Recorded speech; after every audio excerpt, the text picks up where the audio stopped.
మిత్రులారా కంగారు పడవద్దు. ఇది కేవలం ఆడియో మాత్రమే. ఒక గంట క్రితం ఒక సీనియర్ లాయర్ అట ఆయన. సీనియర్ లాయర్ గారి అభిప్రాయాలని ఈ దినం అభిప్రాయ సేకరణలో భాగంగా తన లోగోని అప్పచెప్తే ఆయన లోగో ముందు అంటే గొట్టం ముందు రకరకాల అభిప్రాయాలని స్వేచ్ఛగా వెళ్ళిపుచ్చాడు. పేరుకు ముందు మళ్ళీ సీనియర్ లాయర్ అని పెట్టారు. ఎందుకంటే ఉత్త లాయర్ అంటే మన వాళ్ళు ఎవరు నమ్మరు.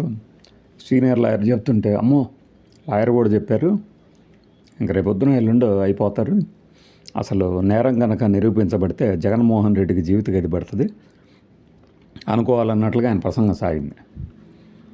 అసలు ఆ కల్పిబుల్ హోమ్ సైడు ఈ పదాలు ఎలా క్రియేట్ చేస్తారో తెలియదు, కానీ ఆ సెక్షన్ల గురించి మనలాంటి సామాన్యులకు కూడా అర్థమయ్యేటట్లు వివరించటం యూట్యూబ్లో అందరూ చేసేసారు, వెబ్సైట్లో రాసేసారు. గూగుల్లోకి వెళ్ళి చూస్తే బిఎన్ఎస్ 105 అంటే ఏంటి, 49 అంటే ఏంటి క్లియర్ కనబడుతుంది. ఈయన అంటాడు అసలు ఈ వీడియో గురించే కోర్టు డిసైడ్ చేయాలి అది ఒరిజినలా కాదా అని ఉన్న ఆధారాన్ని బట్టి. మనోడు అంటాడు ఆ వీడియోని చూసేస్తే ఏట ఉందంటే ఒక చక్రం అంటే ఒక టైరు ఎక్కిన తర్వాత రెండో టైర్ ఎక్కడానికి టైం ఉంటుంది అంటే డిసైడ్ చేసాడు. సర్క్యులేట్ అవుతున్న వీడియోగా చెప్తున్నటువంటి వీడియోలో ఒక టైర్ ఎక్కేసి రెండో టైర్ కూడా ఎక్కడానికి రెడీగా ఉన్న మధ్యలో టైం ఉంటుందంట అని చెప్పడం. సో అలా ఉన్నప్పుడు ఇది వాంటెడ్లీ చేశారు మర్డరు అంటాడు. అసలు యాక్సిడెంట్ అయిన తర్వాత కూడా ఆయన బతుకున్నాడు అనే విషయం ఆయనకి ముందు చెప్పినట్లేరు. లేదు చెప్పినా కూడా నా వృత్తి ధర్మం ఇదే, మనోడు గొట్టం పెట్టాడు కాబట్టి నేను మాట్లాడతా అంటున్నాడేమో. మాట్లాడుకుంటే వెళ్ళిపోయాడు అనమాట. అందులో ఎన్ని తప్పిదాలు ఉన్నాయి అనేది ఆయన ఒకసారి ఆయన మాట్లాడింది మళ్ళీ రికార్డ్ చేసి ప్లే చేస్తుంటారు కాబట్టి చూస్తే అర్థం అవుతుంది. సీనియర్ లాయర్ అని పేరు పెట్టుకొని ఆ 2 సెక్షన్ల గురించి వివరించిన తీరు చూస్తే ఎవరి కళ్ళకు గంతలు కడతాడేనా అనిపిస్తుంది. ఇప్పుడు అట్లా లోపల ఉన్న వాళ్ళ పేర్లు అందరూ చెప్పాడు అయినా చూసినట్టు. అసలు వాళ్ళ మీద కేసు పెట్టిందాక ఇంతమంది ఉన్నారా ఆ వాహనంలో, చెప్పబడుతున్న వాహనంలో అనిపిస్తుంది. ముందే ఏమంటాడంటే అసలు ముందు అది పెద్ద కారు కూడా కాదు అంటాడు.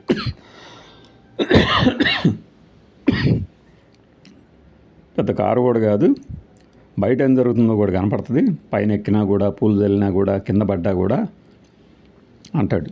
వీళ్ళందరట లోపల నుంచి ఏది సెక్షన్ 49 గురించి చెప్తూ ఎక్కిచ్చే పోనిచ్చే అన్నారట. అసలు ఒక లాయర్ అనే వ్యక్తి ఇట్లా మాట్లాడతాడా? ఈయన దగ్గర ఉండి చూసినట్టు. కోర్టులో కూడా ఇలా వాదించడానికి ఉండదు. ఎందుకంటే యువర్ ఆనర్ ఈ ప్రత్యక్ష సాక్షుల కథనం ప్రకారం అని మన సినిమాలో చూపించినట్టు పేపర్ల మీద చెప్పాల్సి ఉంటుంది. మరి మామూలుగా మన స్టోరీలు వేస్తుంటే పెద్దగా కిక్ రావటం లేదు. ఇంకెవరినైనా పిలిపించుకొచ్చేసి అతని చేత కూడా చెప్పిస్తే అప్పుడు ఇంకా బాగా రక్తి కడితే స్టోరీలు అనుకున్నారేమో. మరి లేకపోతే ఇంత దారుణం. ఆ సంఘటన నిజంగా జరిగిందో లేదో ఇప్పటికీ 80% నమ్మట్లేదు. నమ్మినా కూడా ఆ సంఘటన జరిగిన తర్వాత కూడా అతను బతికే ఉన్నాడు. అలాంటప్పుడు ఇతను వాహనం ఎక్కించి చంపించేశారు అని డైరెక్ట్ పదాలు వాడేస్తున్నాడు. మరి అతన్ని లాయర్ అనే అనాలా? అంటే మనం ఉదయమే చెప్పాం ఇంకో కేసు రెడీ అవుతుంది ఖచ్చితంగా అని. అయితే అది నిజమైంది సాయంత్రానికి. అంటే ఈ సిరీస్ ఆఫ్ ఈవెంట్స్ని కీన్గా అబ్జర్వ్ చేస్తున్నాం అనుకోండి, ఎవరికైనా అర్థమవుతుంది. ఇదేం పెద్ద గొప్ప విషయం నేను చెప్పట్లేదు నేను. అయితే మనకు సామెత ఉంది, అదేదో దొంగల పడ్డ 6 నెలలకు అనేది ఉంది కదా, ఆ ప్రకారం ఇంకో కేసు కూడా నమోదు చేశారు. ఇవే కాదు ఇంకా సిరీస్ ఆఫ్ కేసెస్ తీసుకొచ్చి పెడతారు. అప్పుడేమవుద్ది, వాస్తవానికి ఈ పాలకులు చేసే తప్పులే ప్రతిపక్షానికి ఆయుధంగా మారుతాయి. ఇప్పుడు నిజంగానే ఈ ప్రతిపక్ష నేత అయినటువంటి జగన్మోహన్ రెడ్డిని కనుక ఆల్రెడీ నోటీసులు ఇచ్చేశారు కాబట్టి కేసులో తిప్పుతున్నారనుకోండి, అదుపులోకి తీసుకున్నా కూడా ఆయన అనుకున్న ఎఫెక్ట్ వచ్చేస్తుంది ఇంకా. ఎందుకంటే పకడ్బందీగా పెట్టే ఒక కేసుతో ఊరికనే కోర్టుల చుట్టూ తిప్పడమే ధ్యేయంగా పెట్టే కేసులకి తేడా ఉంటుంది. ఇలా ఒకదాని తర్వాత ఒకటి కేసులు పెట్టుకుంటూ పోయినప్పుడు ఏమిటంటే జనంలో పలసన అవుతుంది. ఆ విషయ తీవ్రత అనేది అసలు ఉండదు. ఒకదాని తర్వాత ఒకటి. పైగా అంటే ఇవేమి పాలకులకు తెలియకేం కాదు. అప్పుడు అలా చేశారు కాబట్టి ఇప్పుడు ఇలా చేద్దాం అనుకుంటున్నారేమో. కానీ ఇలాంటి ఫ్యాబ్రికేషన్తో ఏం జరగదు. ఇప్పుడు ఒక పార్టీ కార్యకర్తని పార్టీ వాళ్ళు ఆదుకుంటారు, ప్రకటించారు సాయం. అది కూడా చేయకపోతే ఇంత దుర్మార్గుల ఇళ్ళు అనుకుంటారు. అసలు ఈ సంఘటన జరిగిన తర్వాత ఈ మరణాలకు బాధ్యత తీసుకోవాల్సింది వైఎస్ఆర్సీపీనే అని ఫస్ట్ చెప్పింది మనం. ఎందుకంటే పార్టీ కార్యక్రమాల్లో జరుగుతున్నాయి కాబట్టి వాళ్ళే తీసుకోవాలి. ఇక ఈ 105/49 గురించి మనం బాగా చెప్పేసుకున్నాం, ఇంకా చెప్తానే ఉంటుంది. అసలు కుట్రపూరితంగా ఎక్కిచ్చారు అంటే దాన్ని ప్రూవ్ చేయలేరు. ఎందుకంటే ఆ మార్గంలో ఈయన వెళ్తున్నట్టు నిన్న మొన్నటిదాకా అంటే ఈవెంట్ జరిగే జూన్ 18 ముందు వరకు వాళ్ళకి తెలియదు. ఈ కార్యకర్తగా చెప్తున్నటువంటి సింగయ్యకి తెలియదు అక్కడికి వస్తాడని, అలా జరుగుతుందని. సో ప్లాన్డ్ అనే మాటకి అర్థం ఎక్కడ ఉంటుంది?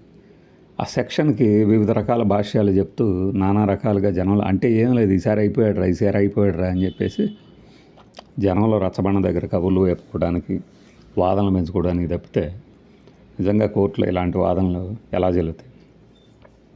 పైగా వాహనంలో ఉన్న వాళ్ళట ప్రోత్సహించారట నేరం జరుగుతుంటే. పైగా ఈ నేరం ఈయన ఇంటెన్షనల్గా చేశాడని చెప్పడం. అసలు ఈ సెక్షన్లు కాదు, ఇది ఒక ప్రమాదం అంతే, క్లియర్ కట్గా ఎవడు చేసినా సరే. ఈరోజు చెక్ పోస్ట్ దగ్గర సిగ్నల్ పడినప్పుడు మనకి ఎక్కడైనా సరే సిగ్నల్స్ దగ్గర రెడ్ సిగ్నల్ పడ్డప్పుడు ఆగాలి వాహనాలు. గ్రీన్ ఉంటే వెళ్తుంటాయి. గ్రీన్ ఉంటే ఒక అమ్మాయి మధ్యలోంచి అలా నడుచుకుంటూ వెళ్తుంది, చేతులు అడ్డం పెట్టేసేసి. ఏంటి అంటే అవతల నుంచి ఈ బస్సు వస్తుంది, ఆ బస్సు మిస్ అవుతుంది అనేది ఈ అమ్మాయి తాలూకు ఆతృత. కానీ అవతల గ్రీన్ సిగ్నల్ ఉంది కదా అని చెప్పేసి ఫాస్ట్గా వెళ్తున్నాయి. పైగా ఆ జూబ్లీ హిల్స్ చెక్ పోస్ట్ దగ్గర సిగ్నల్ కనుక పడినా కూడా ఇంకా ఫాస్ట్గా 2-3 సెకండ్లు వెళ్ళిపోతాయి సిగ్నల్ జంప్ చేసి.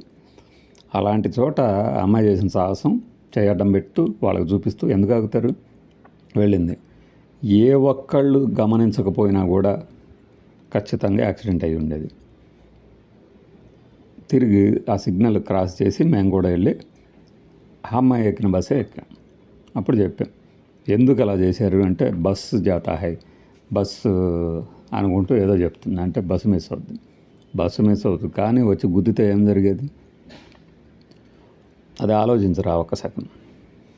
అలా ఇప్పుడు ఈ ఇతగాడు వచ్చేసి జనసందోహంలో కారు కింద పడితే ఒకవేళ పడి ఉంటే దాన్ని డ్రైవర్ నిర్లక్ష్యంగా ఎట్లా చెప్తారు? మీకు క్లియర్గా ఉంది కాబట్టి రోడ్డు వెళ్తున్నప్పుడు సడన్గా ఒక అతను వచ్చేసేసి పడితే ఎలా? ఇది జరిగింది అని నేను చెప్పట్లా, జరగడానికి ఛాన్స్ ఉంటుంది. వీటిని ఎవరు కాదంటారు? జడ్జి గారు కూడా ఏమాత్రం సంశయం ఉన్నా బెనిఫిట్ ఆఫ్ డౌట్ ఈ నిందితుడికే వేస్తారు. ఈ మాత్రం సహజ న్యాయ సూత్రాలను తెలియని ఒక అతన్ని పట్టుకొచ్చేసేసి సీనియర్ లాయరే చెప్తున్నారంటే వినేది ఎవరు? సెన్స్ ఉండాలి కదా కొద్దిగైనా. బై.